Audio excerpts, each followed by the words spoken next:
Hello everyone, and welcome back to the Avionics Tech Channel. In July 2017, the United States military officially commissioned its largest aircraft carrier, the USS Gerald R. Ford.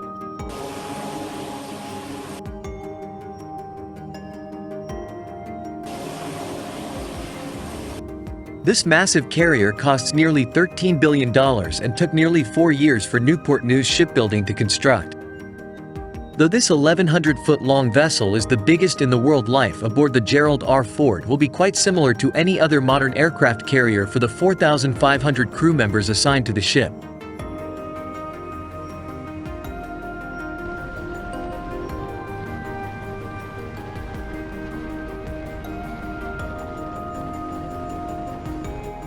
Things start with removing the mooring lines that hold it to the dock. For a ship of this type, mooring lines can be as thick as a man's arm and weigh thousands of pounds. For this reason, it can take a significant amount of time to prepare the ship.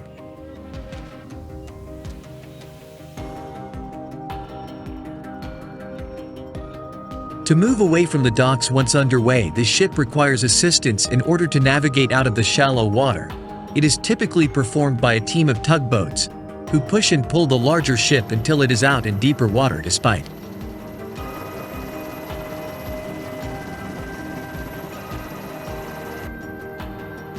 the powerful engines being able to push the Gerald R. Ford up to speeds of more than 35 miles per hour, its traditional rudder system cannot turn effectively when moving at slower speeds.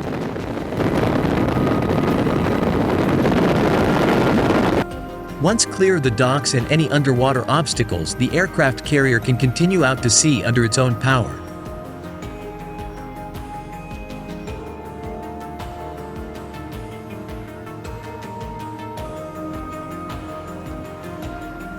These FOD walks take place daily and involve checking all parts of the deck for anything that might be accidentally stuck into an aircraft jet. Intake daily operations aboard a carrier flight deck can knock bolts, pieces of metal, and various other objects free from planes, machinery, and more. Any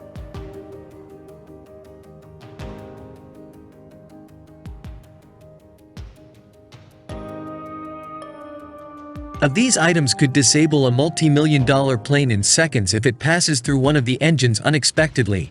The only solution to such a problem is to carefully search every inch of the deck and turn in any loose items to crew leaders.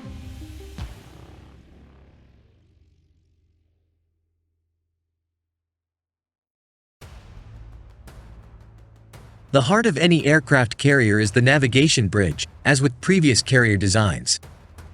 The USS Gerald R. Ford's bridge is located on a 555 metric ton island situated on the ship's deck as the tallest part of the ship. This is where most of the air control and navigation takes place.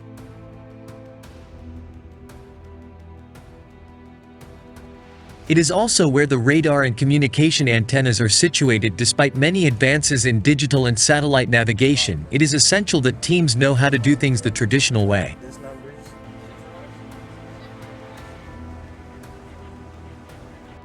Were the USS Gerald R. Ford to suffer an EMP attack or be cut off from satellite contact, it would need to find its way using maps, sextants, and other centuries-old navigation tools. Come right here.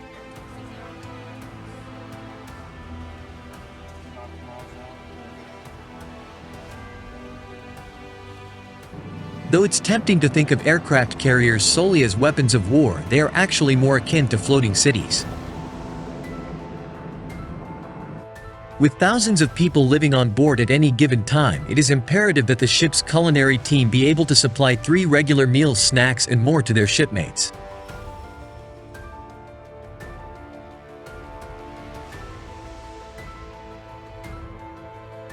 The USS Gerald R. Ford has a food service division that features a huge team of culinary specialists.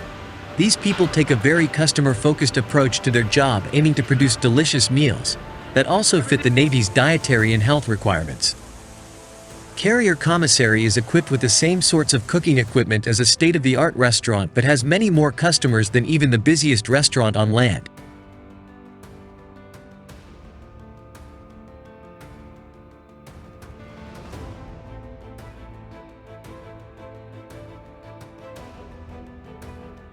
On the Gerald R. Ford, there are around 98 people tasked with putting out around 12,000 meals a day. Holidays are major events for the crews of aircraft carriers over the years.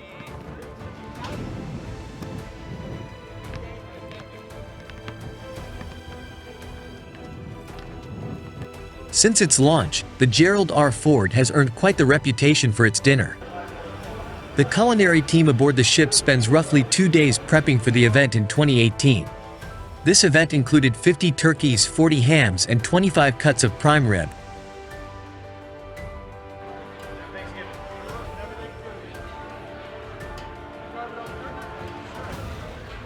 That year, the event was open to sailors and their families, and the entire mess hall was decorated with an upscale motif. Other major holidays on board U.S. naval ships include the 4th of July and Christmas, each with its unique celebratory customs.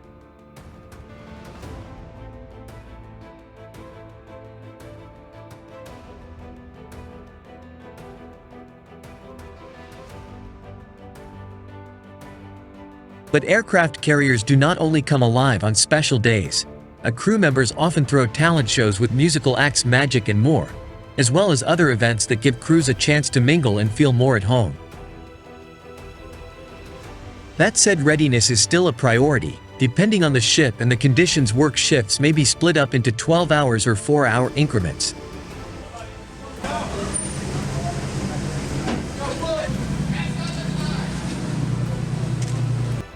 At home, this generally leaves about half the day for eating, sleeping, and recreation in order to make sure their crew members stay in fighting.